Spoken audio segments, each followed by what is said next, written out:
আসসালামু আলাইকুম। বাংলা সংবাদে আপনাদের সবাইকে স্বাগত জানাচ্ছি। আমি ফিরোজ তোহা। শুরুতেই বিআরবি কেবলস সংবাদ শিরোনাম জানিয়ে দেব এই মুহূর্তে হাতে পাওয়া সর্বশেষ গুরুত্বপূর্ণ আপডেট বাংলা সংবাদ। শুরুতেই থাকছে শিক্ষক ও ছাত্রদের আন্দোলনের দিকে ইঙ্গিত করে নাগরিক ঐক্যের সভাপতি মাহমুদুর রহমান মান্না বলেছেন, রাজপথ আবারও সরগরম হচ্ছে, আবারও বিরোধী দল মাঠে নামছে। এবারে জানাবো ভারতের সাথে দেশবিরোধী সকল চুক্তি বাতিল, চিহ্নিত দুর্নীতিবাজদের গ্রেপ্তার এবং বিচারের দাবিতে শুক্রবার সারা দেশে জেলা ও মহানগরে বিক্ষোভ মিছিল কর্মসূচি পালন করবে ইসলামী আন্দোলন বাংলাদেশ।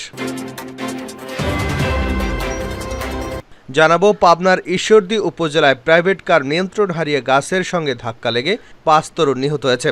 এ দুর্ঘটনায় আরও ২ জন আহত হয়েছেন। নিহতরা সবাই বন্ধু বলে জানিয়েছে পুলিশ। এদিকে নাটোর জেলায় বিএনপির আহ্বায়ক শহীদুল ইসলাম বাচ্চুর উপর হামলা পরিকল্পিত বলে অভিযোগ করেছেন বিএনপির সিনিয়র যুগ্ম মহাসচিব রুহুল কবির রিজভী। এবারে থাকছে জাহাঙ্গীর আলমকে বাদ দিয়ে গাজীপুর মহানগর আওয়ামী লীগের পূর্ণাঙ্গ কমিটি ঘোষণা। বুধবার বিকেলে ৭৫ সদস্য বিশিষ্ট এই পূর্ণাঙ্গ কমিটি ঘোষণা করা হয়েছে। আওয়ামী লীগের সভাপতি ও প্রধানমন্ত্রী শেখ হাসিনার নির্দেশক্রমে দলের সাধারণ সম্পাদক ওবায়দুল কাদের ৭৫ সদস্য বিশিষ্ট পূর্ণাঙ্গ কমিটির অনুমোদন দেন। এই কমিটিতে উপদেষ্টা পরিষদের ২৮ সদস্যের অনুমোদন দেওয়া হয়েছে। তবে এই কমিটিতে জায়গা হয়নি গাজীপুর সিটি কর্পোরেশনের সাবেক মেয়র জাহাঙ্গীর আলমের। তাকে কোনো পদ পদবি এমনকি সদস্য হিসেবেও রাখা হয়নি। এবং সর্বশেষ জানাবো আন্তর্জাতিক সংবাদ। গোপনে ফিলিস্তিনের বিপুল পরিমাণ জমি দখল করল ইসরায়েল। ফিলিস্তিনের অধিকৃত পশ্চিম তীরের বিপুল জায়গা নিজেদের বলে অনুমোদন করেছে ইসরায়েল। ইসরায়েলের এই অনুমোদনের ফলে গত ৩ দশকের মধ্যে সবচেয়ে বেশি জায়গা হারাচ্ছে পশ্চিম তীর। ইসরায়েলি দখলদার বিরোধী ওয়াচডগের এক রিপোর্টে এ তথ্য জানানো হয়েছে। এতক্ষণ শিরোনাম শুনছিলেন, এবার বিস্তারিত। প্রিয় দর্শক, আপনি যদি এই চ্যানেলে নতুন হয়ে থাকেন, ভিডিওটি দেখতে দেখতে চ্যানেলটি সাবস্ক্রাইব করে আমাদের সঙ্গেই থাকুন। আর এই ভিডিও সম্পর্কে আপনি আপনার মূল্যবান মতামতটি কমেন্ট বক্সে জানিয়ে দিন। আর হ্যাঁ প্রিয় দর্শক, জানিয়ে দিন ভিডিওটি কোথা থেকে দেখছেন। রাজপথ আবারও সরগরম হচ্ছে মান্না। শিক্ষক ও ছাত্রদের আন্দোলনের দিকে ইঙ্গিত করে নাগরিক ঐক্যের সভাপতি মাহমুদুর রহমান মান্না বলেছেন, রাজপথ আবারও সরগরম হচ্ছে, আবারও বিরোধী দল মাঠে নামছে। বৃহস্পতিবার জাতীয় প্রেস ক্লাবের সামনে এক প্রতিবাদ সমাবেশে প্রধান অতিথির বক্তব্যে তিনি এসব কথা বলেন। অষ্টম সংসদের বিরোধী দলের প্রধান হুইপ জয়নুল আবেদিন ফারুকের উপর সংসদ ভবন প্রাঙ্গণে পুলিশি হামলায় ১৪ বছরেও দোষীদের বিচার না হওয়ার প্রতিবাদে জিয়াউর রহমানের সমাজ কল্যাণ ফোরামের উদ্যোগে এই সমাবেশ হয়। প্রতিবাদ সমাবেশে জয়নুল আবেদিন ফারুকও উপস্থিত ছিলেন, তবে তিনি কোনো বক্তব্য দেননি। মাহমুদুর রহমান মান্না বলেন, এই সরকারকে যেতে হবে, কারণ এটা কোনো সরকারই নয়। সামনে আমরা এমন আন্দোলন গড়ে তুলবার চেষ্টা করছি যাতে এই সরকারের বিদায় নিতে বাধ্য হয়। একটা অন্তর্বর্তীকালীন সরকারের অধীনে নির্বাচন হবে, সেই দাবিতেই আমরা আন্দোলন করব ইনশাআল্লাহ। তিনি বলেন, একটা সরকারের আমলে যাকে প্রধান বিচারপতি করা হয়েছে সেই সরকারই তার বিরুদ্ধে দুর্নীতির মামলা দিয়েছে। যাকে প্রধান সেনাপতি বানানো হয়েছে তার বিরুদ্ধে মার্কিন যুক্তরাষ্ট্র স্যাংশন দিয়েছে। যিনি পুলিশ বাহিনীর প্রধান ছিলেন তার বিরুদ্ধে দুর্নীতির কাহিনী এখন দুর্গন্ধ ছড়াচ্ছে। এটা একটা সরকার হলো? জিনিসপত্রের দাম কমাতে পারে না, আমার আপনার গণতান্ত্রিক অধিকার নিশ্চিত করতে পারে না, কিন্তু কোর্টকে দিয়ে কোটা তুলতে পারে, কোর্টকে দিয়ে এমন কাজ করতে পারে যাতে জনগণের অধিকার খর্ব হয়। পেনশন নিয়ে পাবলিক বিশ্ববিদ্যালয়গুলোর শিক্ষকদের চলমান আন্দোলনের প্রসঙ্গ টেনে তিনি বলেন, বিশ্ববিদ্যালয়ের শিক্ষকরা নতুন পেনশন স্কিম করেছে, সেটা মানে না। বিশ্ববিদ্যালয়গুলো বন্ধ, কোনো মন্ত্রী কোনো কথা বলছে না। পত্রিকায় দেখলাম আজকে নাকি সেতুমন্ত্রী আওয়ামী লীগের সাধারণ সম্পাদক তাদের সঙ্গে বসবেন, কিন্তু পরে শুনলাম তা স্থগিত করা হয়েছে। কোটা বাতিল করার পরে গতকালকের মিছিল দেখেছেন? শিক্ষকদের ধর্মঘট দেখেন, রাজপথ আবার সরগরম হচ্ছে। সম্প্রতি ভারতের সঙ্গে সম্পাদিত সমঝোতার স্মারকসমূহ প্রসঙ্গে মান্না বলেন, সরকার সামগ্রিকভাবে বলছে এটা চুক্তি নয়, কিন্তু যখন সমঝোতার স্মারক করা হয় তার মানে বোঝানো হয় এটা চুক্তিতে গড়াবে। আমরা বলছি এসব বাতিল করেন, অন্যথায় সরকারের পরিণতি খারাপ হবে। এক কথায় মান্না আরও বলেন, এখন সরকার দেশের সার্বভৌমত্ব রক্ষা করতে পারে না, জিনিসপত্রের দাম কমাতে পারে না, জনগণের ভরণ পোষণ দিতে পারে না, এরা বেগম খালেদা জিয়াকে মুক্তি দেয় না, মানুষের উপর অত্যাচার নির্যাতন করে। এখন পর্যন্ত জয়নুল আবেদিন ফারুকের উপর হামলার বিচার করা হয়নি। এর বিরুদ্ধে আমাদের আন্দোলন চলছে, চলবে। সারা দেশে আজ ইসলামী আন্দোলনের বিক্ষোভ। ভারতের সঙ্গে দেশবিরোধী সকল চুক্তি বাতিল, চিহ্নিত দুর্নীতিবাজদের গ্রেপ্তার এবং বিচারের দাবিতে শুক্রবার সারা দেশে জেলা ও মহানগরে বিক্ষোভ মিছিল কর্মসূচি পালন করবে ইসলামী আন্দোলন বাংলাদেশ।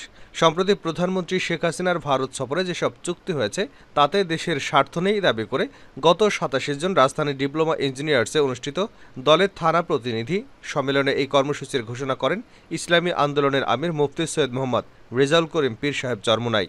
বৃহস্পতিবার এক বিবৃতিতে শুক্রবার সারা দেশে শান্তিপূর্ণ বিক্ষোভ কর্মসূচি পালন করার জন্য জেলা ও মহানগর শাখা নেতৃবৃন্দের প্রতি আহ্বান জানিয়েছেন ইসলামী আন্দোলন বাংলাদেশের মহাসচিব প্রিন্সিপাল হাফেজ মৌলানা ইউনুস আহমেদ।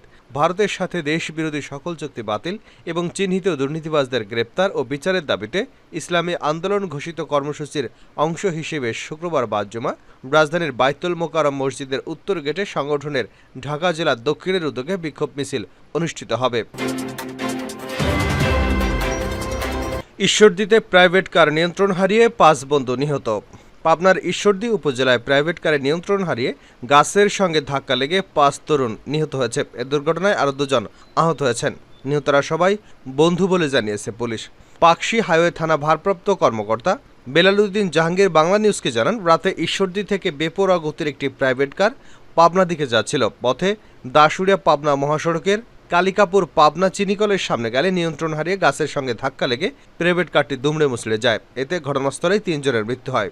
গুরুতর আহত ২ জনকে উদ্ধার করে পাবনা জেনারেল হাসপাতালে নিলে চিকিৎসক তাদেরও মৃত ঘোষণা করেন। আহত ২ জন উপজেলা স্বাস্থ্য কমপ্লেক্সে চিকিৎসাধীন। ওসি আরও জানান, এ ঘটনায় মামলা হবে। সব হামলার বিচার একদিন হবে রিজভী।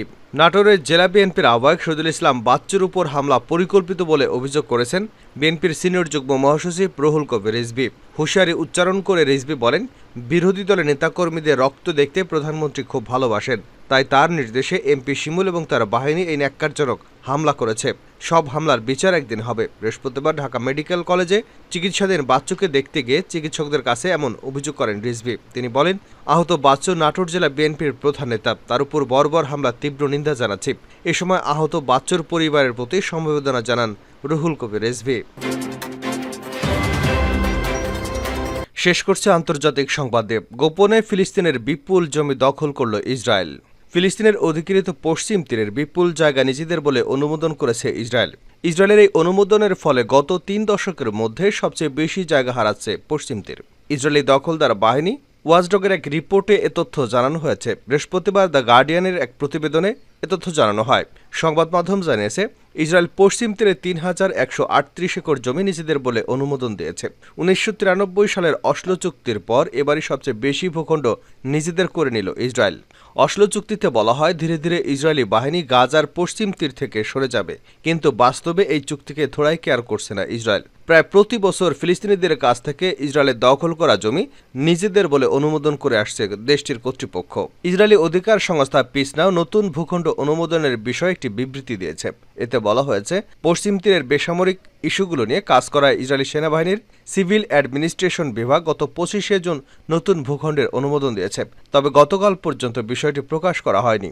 ইসরায়েলের অবৈধ বসতি স্থাপনাকারীদের কর্মকাণ্ড পর্যবেক্ষণ করে পিস নাও নামের এক সংস্থা, তারা নতুন করে ফিলিস্তিনের ভূখণ্ড দখলের নিন্দা জানিয়েছে। সংস্থাটি জানিয়েছে, ইসরায়েলের এমন কর্মকাণ্ড স্বাধীন ফিলিস্তিন রাষ্ট্র গঠনের প্রক্রিয়াকে আরও কঠিনতর করে তুলেছে। প্রতিবেদনে বলা হয়েছে, অধিগ্রহণ করা ফিলিস্তিনি ভূখণ্ডগুলো নিয়ন্ত্রণ আরোপের প্রাথমিক পদক্ষেপ হিসেবে ইসরায়েল এই জমিগুলোকে নিজেদের বলে অনুমোদন করেছে। কোনো জমি একবার নিজেদের অনুমোদন করলে পরে সেসব জমির ফিলিস্তিনি মালিকানাকে অস্বীকার করে ইসরায়েল।